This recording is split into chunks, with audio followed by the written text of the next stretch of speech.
Hello, hello. I hope you're all having a great week.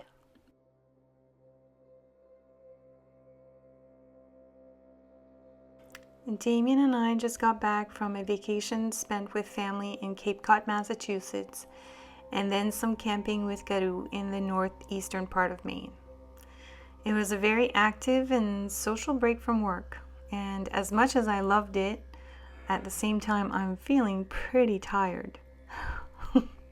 It's always such an interesting thing to me how I get back from vacation feeling like I need another vacation. All this being said, I'm very thankful for the time we had with family, and it was also just nice to be able to do things we don't normally get a chance to do on a day-to-day basis.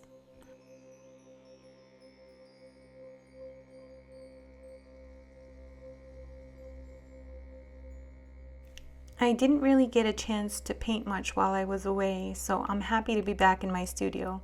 And since we spent a lot of time outdoors, I'm feeling inspired to create a geologic abstract for today's video.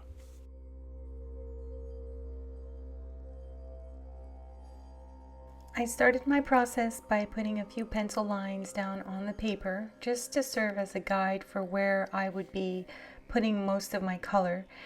These lines are not going to be visible once I'm done adding my paint, but if I wanted to make them even fainter, I could use a kneadable eraser to pick up some of that charcoal from the paper. But again, I'm not worried about it because once the colors are on top of the paper, I'm not going to see these lines.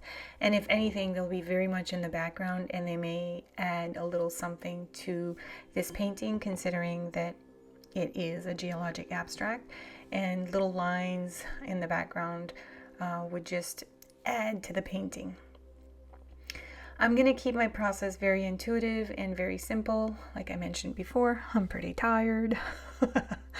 And when I'm tired, I like to really go easy on myself. I like to make sure that I don't put pressure on myself to make things too complicated. And I just want to be able to paint and kind of go with the flow, enjoying every little moment as I go along and building up my layers and just kind of letting my intuition tell me what I want to do next. Now, in last week's video, I had painted, I created a painting where I was using watercolor ground to add some texture to my painting. And I was really excited to make this discovery. I had used watercolor ground before, but in a much different way than I used it in last week's video. And I was excited because I was able to create some very tactile texture. I guess that's the word I'm looking for.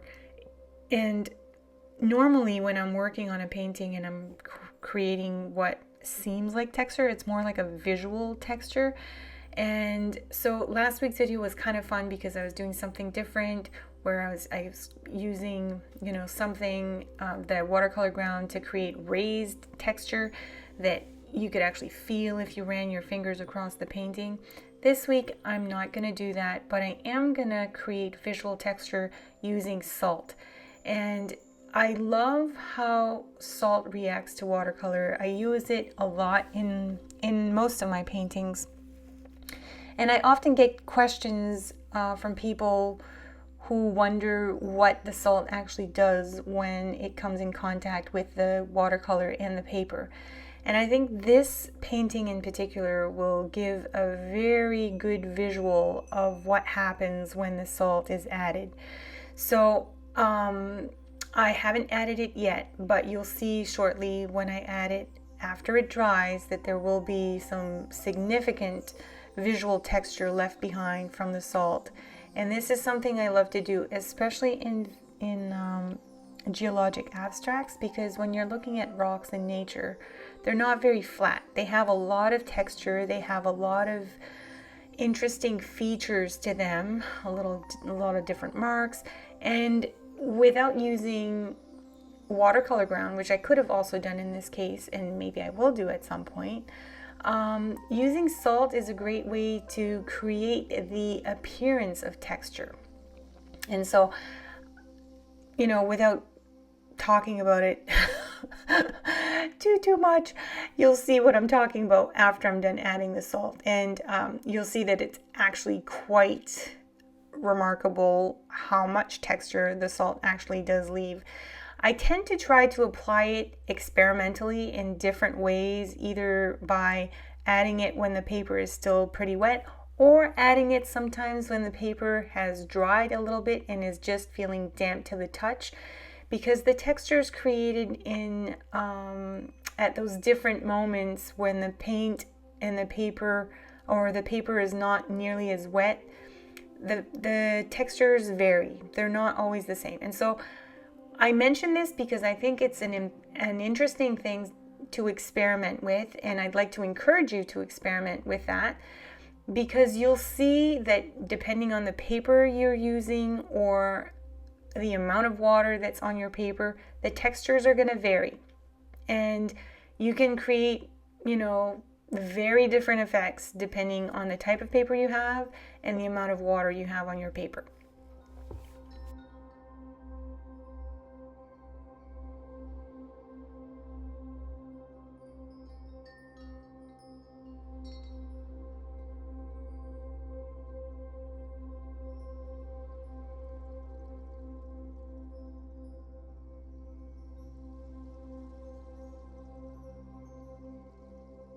At this point, my paper is still damp. I wouldn't say that it's very wet, but it's definitely damp. And so I'm coming in with the salt to lay it down over certain areas. I'm not going to lay it down everywhere, so you can really see the difference between the areas where the salt was added and the areas where the salt was not added. After I'm done adding this salt, I'll let the background completely dry. And then once we come back, you'll see exactly how much of a difference it makes. It's pretty remarkable, isn't it?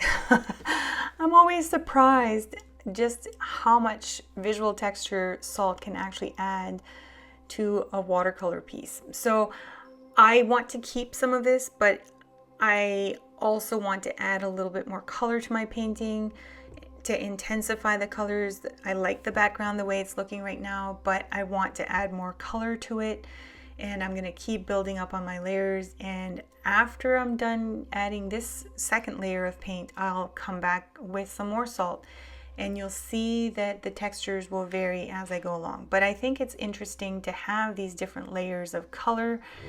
Watercolor is transparent, and so even though I'm adding color over this first layer right now, I can still see what's underneath the paint that I'm adding, and I love the effect that this creates. Now, one thing to take note of is, of course, watercolor is transparent when it's diluted. If it was very saturated, if I went in with a lot of paint but a lot less water in my paint, it would probably be a lot more opaque, and I wouldn't see the textures, the visual textures underneath the paint. So as I'm working here, I'm making sure that I'm adding color that's diluted with lots of water so that it stays more transparent and that I can keep seeing the layer below this surface.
As I'm working on building this second layer of color, I'm also working on building contrast.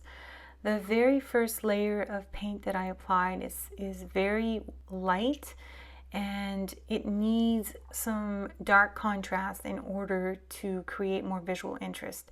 And so I'm coming in with some darker shades of color, and I'm slowly but surely building up not only my colors but also my value contrast.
As you can see, the salt I added on my second layer of paint also left some visual texture, but it was a lot more subtle than the first layer of paint. This could be for a number of reasons. It could be because I had already added a first layer of paint, and that I was working with my second layer of color when I added the salt. It could also be that I added my salt at a point where the paper was either more wet or less wet, or less damp, and that this also created something different. So it's an interesting tool to use, I guess, in creating some texture, visual texture in watercolor paintings. I love to work with it, especially, like I said, with geologic abstracts, because it really seems to fit well for this type of artwork. And it's just something that's so much fun to play with. I love playing with salt and seeing what different textures and different marks it's going to leave in my background. And it helps to guide me in my creative process. Like I said before, my process is very intuitive. So one action leads to the next action, and one mark leads to the next mark. And so whatever marks are left in the paper from the salt will also help guide me in my next creative decision.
When I'm creating this type of artwork, the two pens that I prefer to work with the most are my fountain pen and my extra fine tip pen.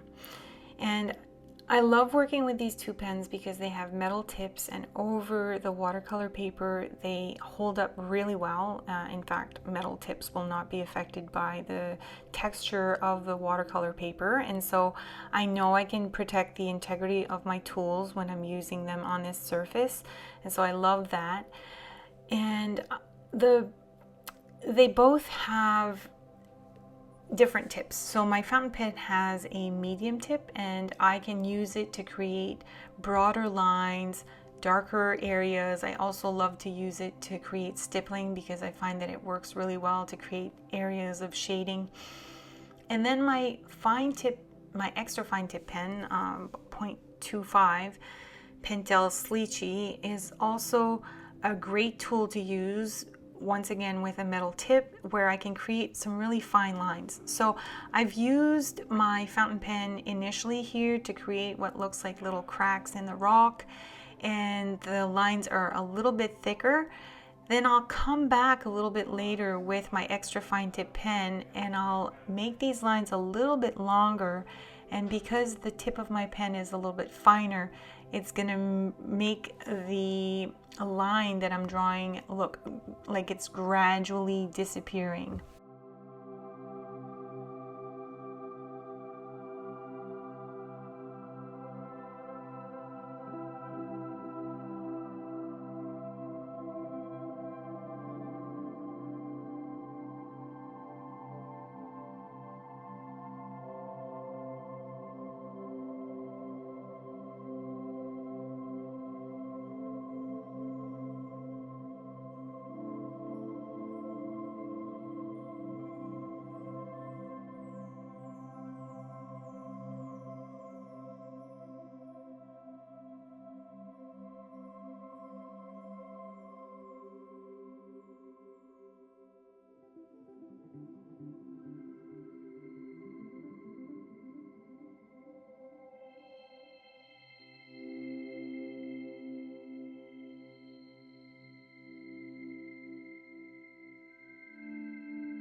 I'm really enjoying this Zen little painting, and honestly at this point I was unsure whether or not I should pull my gold out.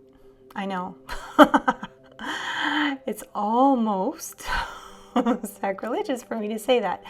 I do love my star gold quite a bit, and I think in this painting it's gonna work really well, but honestly I could have probably left it out and it would have been completely fine. I thought the painting looked really neat just as it was, but I'm feeling a bit tired and I feel like I need a little something to lift me up and make me feel a little bit more energized, and star gold usually does that for me. So I will add some here and there in the painting, and once I'm done doing that, I think I'll be ready to call my painting done.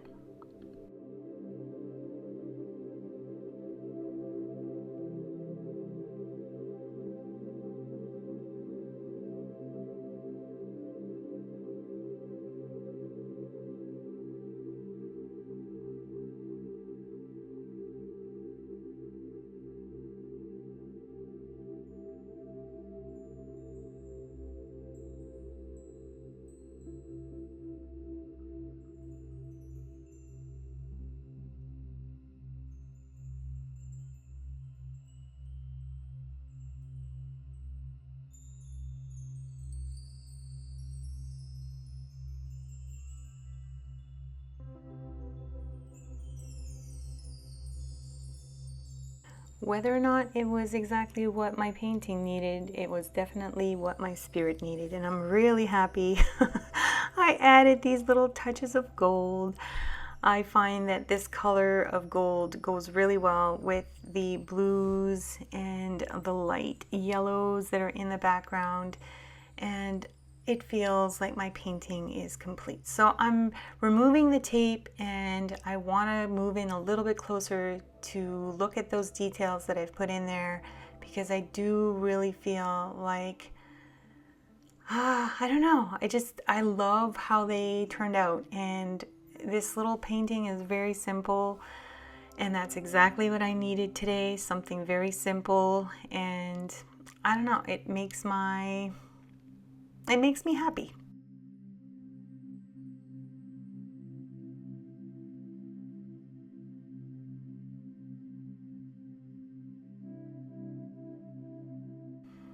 I really love the elements of gold, the little visual textures left by the salt in the paint, all the little marks that I made.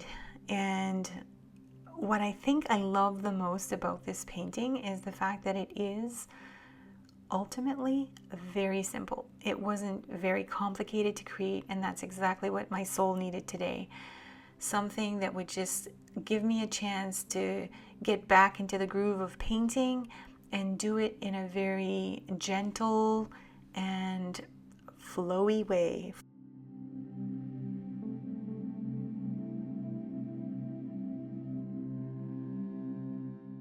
Thank you so much for making the time to join me on my creative journey today. I hope you have a wonderful week, and don't forget, happy creating!